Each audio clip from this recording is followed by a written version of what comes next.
द्रौपदी के इस श्राप के कारण कुत्ते करते हैं खुले में सहवास। क्या आपने कभी सोचा है कि कुत्ते अक्सर खुले में क्यों रहते हैं? क्या आपने कभी सोचा है कि कुत्ते ऐसा क्यों करते हैं? इसका कारण क्या है? क्या उसकी गलती इस सजा के लायक है?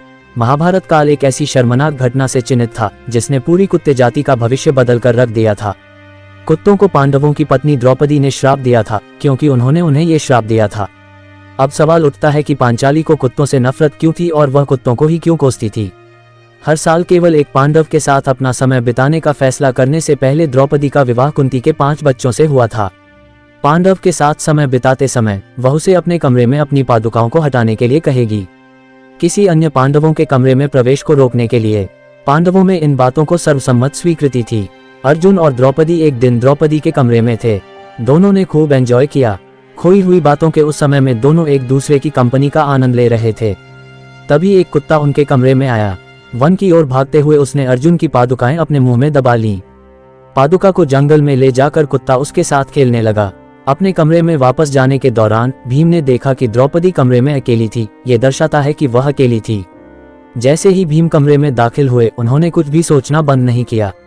भीम अचानक इस तरह द्रौपदी के कमरे में आ गए जिससे वह आग बबूला और लज्जित हो उठी।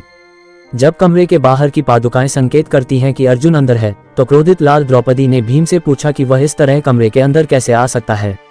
भीम के अनुसार मैं अंदर आया क्योंकि बाहर पादुकाएं नहीं हैं, इसलिए मैं द्रौपदी को शांत करने में सक्षम था। अगर मैंने पादुका देखी होती तो मेरे लिए अंदर आने का कोई मतलब नहीं होता। तब अर्जुन और भीम कमरे से निकले और पादुका की खोज की। पादुकाओं की खोज में भाई उसी वन में पहुंचे जहां कुत्ते पशुओं के साथ खेल रहे थे। जैसे ही अर्जुन और भीम वन पहुंचे, द्रौपदी भी आ गई। द्रौपदी का क्रोध इतना अधिक था कि जब उसने कुत्ते को पादुका के साथ खेलते देखा तो उसे श्राप दे दिया। शापित कुत्ते ने कहा कि आज मुझे भीम के सामने तुम्हारी वजह से शर्मिंदगी उठानी पड़ रही है, इसलिए मैंने तुम्हें और तुम्हारी पूरी जाति को खुलकर रहने का श्राप दिया और तब से वे पीड़ित हैं। 2 कारणों से ये लोककथा शास्त्रों में नहीं आती। पहला, इसके अस्तित्व का कोई प्रमाण नहीं है, और दूसरा, सभी जानवर खुल्लम खुल्ला रहते हैं, इसलिए श्राप केवल कुत्तों को दिया गया था। ऐसे लोग हैं जो इसे सच मानते हैं, जबकि कुछ लोग हैं जो इसे इस कारण से काल्पनिक कहते हैं। हमने हमेशा अपनी पौराणिक कथाओं में कुत्तों के बारे में कहानियां सुनाई हैं और हम आपको यहाँ और बताएंगे।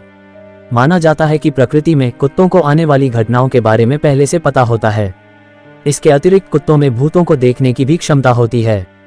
कुत्ते का रोना शुभ माना जाता है, हालांकि कुत्तों को भैरवनाथ की सवारी माना जाता है।